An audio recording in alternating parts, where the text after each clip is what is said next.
നിങ്ങൾ കണ്ടില്ലേ, ഈ ഒരു മനുഷ്യനെ കാണുമ്പോൾ അത്ഭുതമാണ് തോന്നുന്നത്.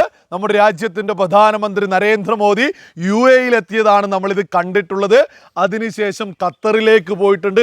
ഒരു രാജ്യത്ത് നിന്ന് മറ്റു രാജ്യത്തേക്ക് പോകുമ്പോൾ പോലും ഒരു വിശ്രമം പോലും അദ്ദേഹം എടുക്കുന്നില്ല എന്നുള്ളതും ഓരോ ആളുകളും ഗൗരവത്തിൽ ചിന്തിക്കണം. അങ്ങനെ ഓരോ രാജ്യങ്ങളിലേക്കും പോകുന്നത് രാഹുൽ ഗാന്ധിയെ പോലെ ടൂറടിക്കാനല്ല, മറിച്ച് രാജ്യത്തിൻ്റെ കൃത്യമായിട്ടുള്ള അടയാളപ്പെടുത്തലുകൾ രേഖപ്പെടുത്താൻ തന്നെയാണ് UAE-യിലെത്തിയത്. നമ്മളൊക്കെ തന്നെ കണ്ടിട്ടുണ്ട്. അവിടെയുള്ള രാജാവ് ഉൾപ്പെടെയുള്ള സകല ഭരണാധികാരികളും ഒരുമിച്ച് നിന്ന് വളരെ വലിയ രീതിയിലുള്ളൊരു സ്വീകരണമാണ് നമ്മുടെ രാജ്യത്തിൻ്റെ പ്രധാനമന്ത്രി നരേന്ദ്രമോദിക്ക് കൊടുത്തിട്ടുള്ളത്. അദ്ദേഹത്തെ ആനയിച്ച് കൊണ്ടുപോകുന്നത് പോലും അവിടുത്തെ ഭരണാധികാരികളാണ്. ആയിരക്കണക്കിന് ആളുകൾക്ക് നടുവിലൂടെ നമ്മുടെ രാജ്യത്തിൻ്റെ പ്രധാനമന്ത്രി നരേന്ദ്രമോദി പ്രൗഢിയോട് കൂടിയിട്ട് കൈവീശി മുന്നോട്ട് പോകുന്നതും നമ്മളൊക്കെ തന്നെ കണ്ടിട്ടുള്ളതാണ്. എന്തിനേറെ പറയുന്നു, അവിടുത്തെ ഗവൺമെൻറ് നമ്മുടെ രാജ്യത്തെ പാർലമെൻറ്റ് ഇലക്ഷനുമായി ബന്ധപ്പെട്ട് പ്രചരണത്തിന് പോലും അവസരം കൊടുത്തു എന്നുള്ളതാണ് യാഥാർത്ഥ്യം. മോദി ഗ്യാരണ്ടി ആവർത്തിച്ച് ഈ UAE-യിൽ നിന്ന് നമ്മുടെ പ്രധാനമന്ത്രി വിളിച്ചു പറയുന്നതും നമ്മളൊക്കെ തന്നെ കേട്ടിട്ടുണ്ട്. അതേപോലെ തന്നെ ഗൾഫ് മേഖലയിലെ ഏറ്റവും വലിയ ക്ഷേത്രമായിട്ടുള്ള ബാബ് ക്ഷേത്രത്തിൻ്റെ ഉദ്ഘാടനവും നമ്മുടെ പ്രധാനമന്ത്രി നിർവഹിച്ചു. ഈ ഒരു വിഷയം പറയുന്ന സമയത്ത് ഓരോ ആളുകളും ചിന്തിക്കണം. നമ്മുടെ രാജ്യത്തിൻ്റെ സംസ്കാരം എന്ന് പറയുന്നത് ക്ഷേത്രങ്ങളുമൊക്കെയായി ബന്ധപ്പെട്ട് തന്നെയാണ്.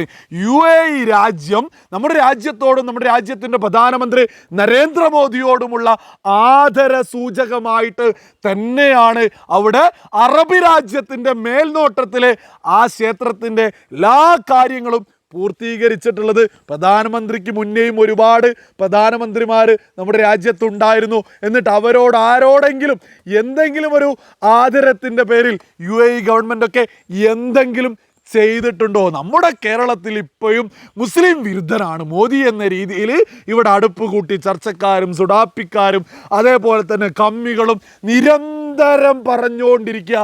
അതേസമയം അറബ് രാജ്യങ്ങൾ നമ്മുടെ രാജ്യത്തിൻ്റെ പ്രധാനമന്ത്രി നരേന്ദ്രമോദിയെ പച്ച പരവതാനി വിരിച്ചിട്ട് സ്വീകരിക്കുകയും ചെയ്യുകയാണ്. ഈ UAE സന്ദർശനത്തിന് ശേഷം അദ്ദേഹം നേരിട്ട് പോയിട്ടുള്ളത് ഖത്തറിലേക്കാണ്. ഏത് ഖത്തർ?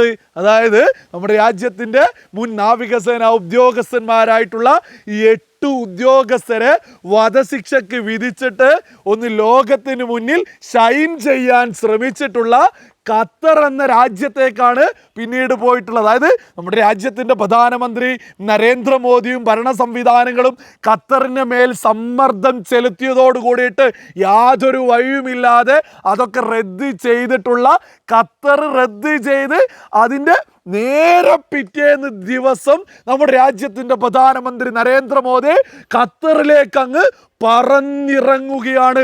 സിനിമാ കഥകളിലെ നായകന്മാരെക്കാൾ വലിയ രീതിയിൽ മാസ് എന്നല്ലാതെ ഇതിനൊക്കെ എന്താണ് പറയുക? നമ്മുടെ രാജ്യത്തിൻ്റെ മുൻ നാവികസേന ഉദ്യോഗസ്ഥന്മാരുടെ വധശിക്ഷയൊക്കെ റദ്ദ് ചെയ്ത് അതിൻ്റെ നേരെ പിറ്റേന്ന് ദിവസം മാസായിട്ട് നമ്മുടെ പ്രധാനമന്ത്രി ഖത്തറിലേക്ക് എത്തുന്നു. യാതൊരു വിധത്തിലും നമ്മുടെ രാജ്യത്തിൻ്റെ പ്രധാനമന്ത്രി നരേന്ദ്രമോദിയൊന്നും അവഗണിക്കാൻ ഖത്തറിന് സാധിക്കാത്തത് കൊണ്ട് തന്നെ സകല ഭരണാധികാരികളും നിരന്നു നിന്നുകൊണ്ട് തന്നെയാണ് നമ്മുടെ രാജ്യത്തിൻ്റെ പ്രധാനമന്ത്രി നരേന്ദ്രമോദിയെ ഖത്തറും സ്വീകരിച്ചിട്ടുള്ളത്. ഈ സ്വീകരണമൊക്കെ കണ്ടിട്ട് നമ്മുടെ കേരളത്തിലുള്ള സുഡാപ്പികളും കമ്മികളും ഒക്കെ പൊട്ടിക്കരയുകയാണ്. ഇനി എങ്ങനെയാണ് മുസ്ലിം വിരുദ്ധനാണ് നമ്മുടെ രാജ്യത്തിൻ്റെ പ്രധാനമന്ത്രി നരേന്ദ്രമോദി എന്ന് ജനങ്ങളോട് അവരൊക്കെ വിളിച്ചു പറയുക? അങ്ങനെ വിളിച്ചു പറഞ്ഞാൽ ഇവിടെ ബോധമുള്ള മുസ്ലിങ്ങളായിട്ടുള്ള ആളുകൾ ഇനി ഇതൊക്കെ വിശ്വസിക്കുമോ? മുസ്ലിം വിരുദ്ധനാണ് മോദി എന്ന കള്ളത്തരം ഇനി ആര് വിശ്വസിക്കാനാണ്? സുബോധമുള്ള സകലരും ഈ വീഡിയോസൊക്കെ കാണില്ലേ? യഥാർത്ഥത്തിൽ നമ്മുടെ രാജ്യത്തിൻ്റെ പ്രധാനമന്ത്രി നരേന്ദ്രമോദി ലോക നമ്പർ 1 എന്ന ലോക നേതാവെന്ന സ്ഥാനത്തേക്കാണ് മുന്നേറിക്കൊണ്ടിരിക്കുന്നത്. ഈ വരുന്ന പാർലമെന്റ് ഇലക്ഷനിൽ ഇദ്ദേഹത്തിനൊക്കെ മുന്നിൽ നിൽക്കാൻ പ്രതിപക്ഷത്ത് ഏതെങ്കിലും ഒരു നേതാവുണ്ടോ?